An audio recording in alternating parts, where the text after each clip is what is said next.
What is a statement? Not a bank statement or a political statement, but a statement the way it's used in logic or critical thinking. In logic, statements are the kinds of sentences that can either be called false or true. Identifying a statement sounds pretty straightforward, so why spend some time practicing it? First of all, not all statements are straightforward. Some are a little complicated and harder to identify. Second of all, identifying a statement also allows us to and encourages us to consider the truth of that statement. And third, identifying statements is a great building block towards identifying and evaluating arguments, which are made up of a number of statements. Here's another way to look at identifying a statement. After you say a statement, it would make sense if someone were to ask you, is that true? Or maybe someone would reply, that's true, or that's false. If that can happen, what you said was a statement. Let's look at some examples. The examples will start out easy, but they'll get harder. So here's the first one. The sentence, I like apples. Well, that definitely is either true or false. I happen to know that it is true. I do like apples. But whether it's actually true or false doesn't matter. The point is if you can talk about whether it's true or false, that makes it a statement. So, I like apples is definitely a statement. Apples are the best fruit in the world. Well, that's definitely an opinion, but you could say that it's true. If you agree with them, you could say it's false. If you disagree, apples are the best fruit in the world is definitely a statement. Apples are a vegetable. Well, that's false, and the fact that I could say it's false means that apples are a vegetable is a statement. How about eat the apple? That's a command or a suggestion.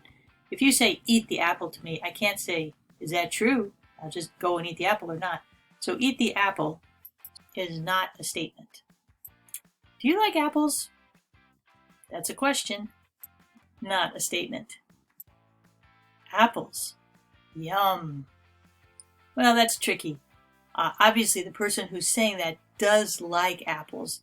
And you could say, well, that's just a funny way of saying, I like apples. So if someone says to you, apples, yum, it's conceivable you could say true. So depending on how you look at it, apples, yum, could be either an exclamation or a statement. Yikes!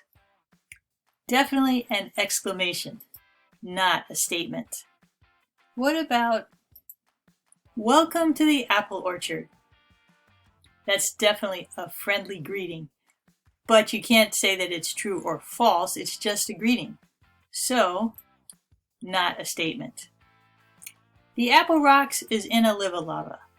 Don't know what an apple rocks is, don't know what a live-a-lava is, but in some world where such things exist, it could definitely be true or it could be false. So whatever it means, it is a statement.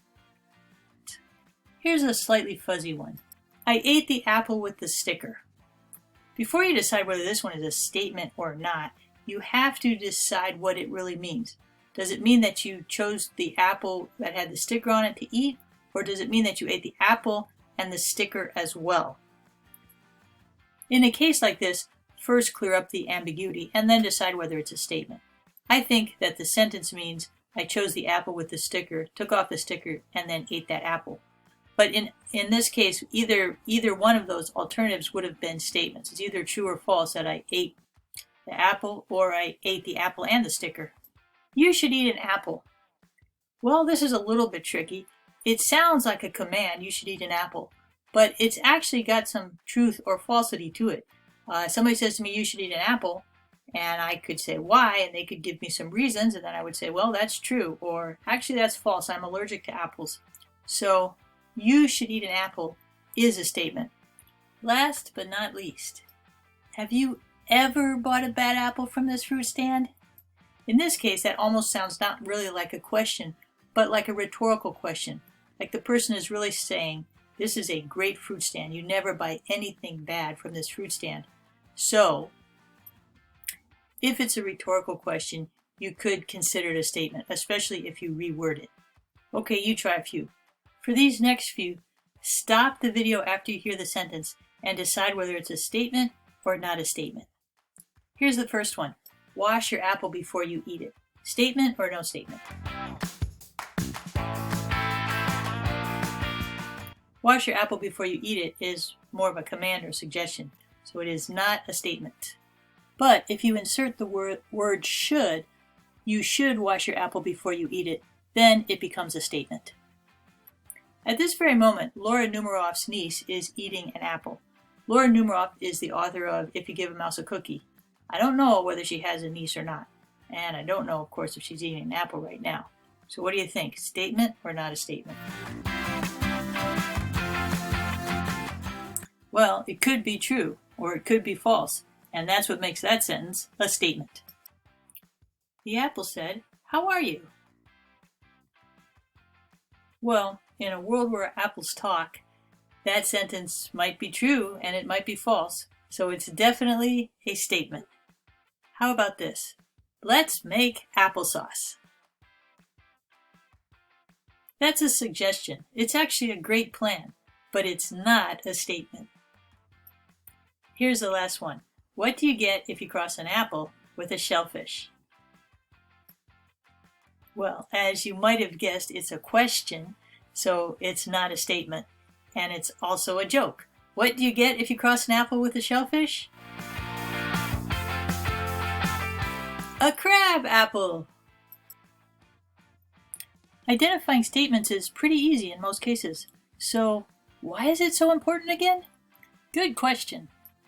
Remember, apart from occasional complications in identifying statements, there are two good reasons for us to develop our ability to find and recognize statements. One is it encourages us to think about the truth of things. And second, statements are the building blocks of arguments, and arguments are a critical piece of critical thinking. We'll get to arguments next. Thanks for listening.